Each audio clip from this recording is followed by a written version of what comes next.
మీరు సింగరేణి వెబ్సైట్ లో పోతే ఏం చెప్తున్నారంటే 40 లక్షల మెట్రిక్ టన్నుల బొగ్గు మన దగ్గర ఈ వేరియస్ పాయింట్స్ లో స్టాక్ ఉంది అని చూపిస్తున్నారు. 40 లక్షల మెట్రిక్ టన్నుల బొగ్గు ఉత్పత్తి చేసినాము, డిమాండ్ లేకపోవడం వల్ల ఒక్కొక్క బొగ్గు బావి మీద ఇంత స్టాక్ ఉన్నది అని సింగరేణి అఫీషియల్ వెబ్సైట్ లో చూపిస్తుంది. 40 లక్షల మెట్రిక్ టన్నుల బొగ్గు. ఎంత మందమర్రి బొగ్గుబాయి మీద 7,20,000 మెట్రిక్ టన్నుల బొగ్గు స్టాక్ ఉందట. ఉన్నారా మందమర్రిలో? సింగరేణి వెబ్సైట్ లో చూడండి, అఫీషియల్ వెబ్సైట్ లో సింగరేణిలో మందమర్రి బొగ్గుబాయి దగ్గర 7,20,000 మెట్రిక్ టన్నుల బొగ్గు స్టాక్ ఉంది. ఎస్ఆర్పి శ్రీరాంపూర్ బొగ్గుబాయి దగ్గర 8 లక్షల మెట్రిక్ టన్నుల బొగ్గు స్టాక్ ఉన్నది. RG1 6 లక్షల మెట్రిక్ టన్నుల బొగ్గు స్టాక్ ఉంది.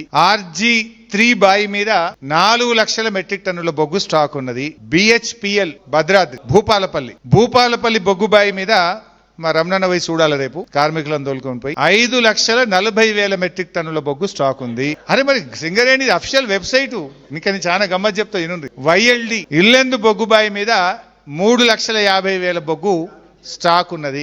SPL సత్తుపల్లి మీద 2 లక్షల స్టాక్ ఉన్నది. మొత్తం కలిపితే ఈ రోజు సింగరేణి అధికారిక లెక్కల ప్రకారం సింగరేణి ఆన్లైన్ వెబ్సైట్ లో వాళ్ళు చెప్తున్నది 40 లక్షల మెట్రిక్ టన్నుల బొగ్గు ఉత్పత్తి చేసి బాయిల మీద స్టాక్ ఉన్నది అని చెప్పి సింగరేణి చూపిస్తుంది. ఉత్తగా చూపించుడు కాదు, ఈ 40 లక్షల మెట్రిక్ టన్నుల మీద ఆదాయం వచ్చింది మాకు టన్నుకు 4,200 రూపాయలు ఉంటది కదా, 4,200 రూపాయల చొప్పున ఈ 40 లక్షల మెట్రిక్ టన్నులకు లెక్కగట్టి మాకింత ప్రాఫిట్ వచ్చిందని ఇన్కమ్ ట్యాక్స్ కట్టిరు. దీని మీద కేంద్ర ప్రభుత్వానికి డివిడెండ్ కట్టిండ్రు, దీని మీద రాష్ట్ర ప్రభుత్వానికి డివిడెండ్ ఇచ్చిండ్రు, దీని మీద కోల్ సెస్ కట్టిండ్రు, దీని మీద DMFT కింద ఇస్తాం కదా, DMFT CSA డబ్బులు కూడా ఇచ్చింది. మరి ఇప్పుడు ఎటువై బొగ్గు? మరి నేను ఉత్తగా చెప్తాను, దిస్ ఈజ్ అఫీషియల్ రికార్డ్. 40 లక్షల మెట్రిక్ టన్నుల బొగ్గు తీసినాము, బాయిల మీద ఉన్నది. ఈ బొగ్గు మీద ఇన్కమ్ ట్యాక్స్ కట్టిండ్రు, కేంద్ర రాష్ట్ర ప్రభుత్వాలకు డివిడెండ్ ఇచ్చిండ్రు, కోల్ సెస్ కట్టిండ్రు, అదే విధంగా DMFT కూడా ఇచ్చిండ్రు. అంటే ఇది కొత్త రూల్ తెచ్చింది కాంగ్రెస్.